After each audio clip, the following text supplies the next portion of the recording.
Isang araw na lang matatapos ng NBA regular season. Sa Eastern Conference, kasado ng mga matchups dito. Habang sa Western Conference naman, sa huling araw pa natin malalaman kung sinong mga didiretso na sa playoffs at dadaan pa ng play-in. So pag-usapan nga natin ang mga scenarios sa last day ng regular season. So kasado na nga ang mga matchups sa Eastern Conference. Ang Cavs at Celtics na lang ang naghahantay sa kanilang makakalaban sa first round. Kasi dadaan pa sa play-in sa kanilang mga possible opponents. Pero the rest ay meron na ngang kalaban sa first round. Ang third seed na Knicks makakalaban ng 6th seed na Pistons. Pacers naman versus Bucks. So hahantayin na lang talaga dito ang play-in tournament para makumpleto ang playoff feature. Pero sa West, sobrang gulo pa. Tatlo pa lang nga ang nakaka-clinch ng spot dito. Ayun nga ang OKC, Rockets at Lakers. Nakaabang na nga lang ang mga ito sa magiging resulta ng last day. Doon malalaman ng Lakers kung sino ang kanilang makakalaban sa first round.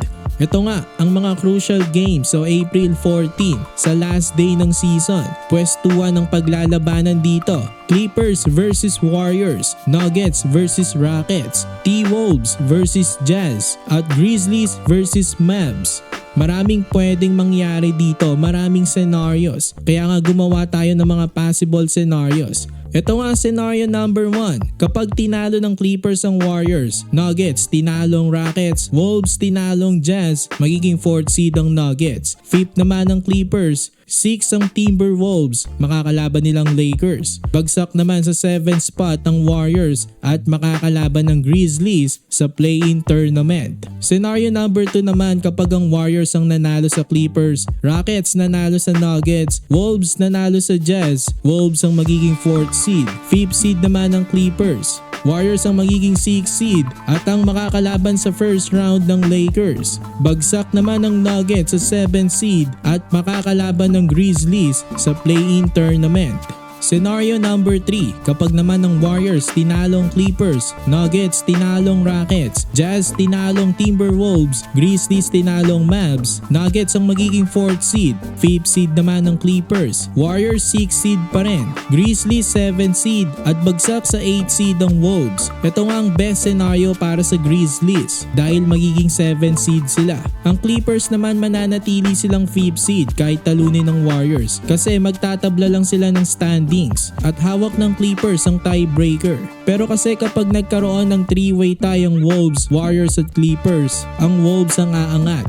Kapag naman Clippers nanalo sa Warriors, Rockets tinalong Nuggets, Wolves tinalong Jazz, magiging 4th ang Clippers, 5 naman ang Timberwolves, 6 ang Nuggets, 7 ang Warriors at mananatiling 8th seed ang Grizzlies. Ito naman ang best scenario para sa Clippers kasi magkakaroon sila ng home court advantage. So ang Warriors kapag nanalo sila, Lakers ang makakalaban nila. Kapag natalo, play-in tournament. Ayun talagang pwede lang mangyari sa kanila. So wala talagang magpapahinga pa. All out pa rin ang mga stars ng Western Conference sa last day ng season. Sino ba naman kasi ang gustong dumaan sa play-in? Napakadelikado nga ng tournament na ito. Kahit sino pwede masilat dito. Biruin mo yun, nagpakahirap kang maipag-agawa ng pwesto for 2 weeks. Tapos posibleng matalo ka lang sa Mavs o Kings. Napakasakit nga nun kapag nangyari. Kung titignan pa naman sa standings, malayo ng 8th seed sa 9th and 10th in terms of record. Pero dahil nga sa play-in, pwede pang malaglag ang 7 and 8 na nagpakahirap talaga makipag-agawan ng pwesto. So mga kabakets, gusto kong malaman kung anong first round matchup na gusto nyong makita this playoffs. I-comment nyo na yan sa ibaba at pag-usapan natin. So for more NBA content, i-like nyo na ang ating video at mag-subscribe na rin sa ating channel na JB Buckets.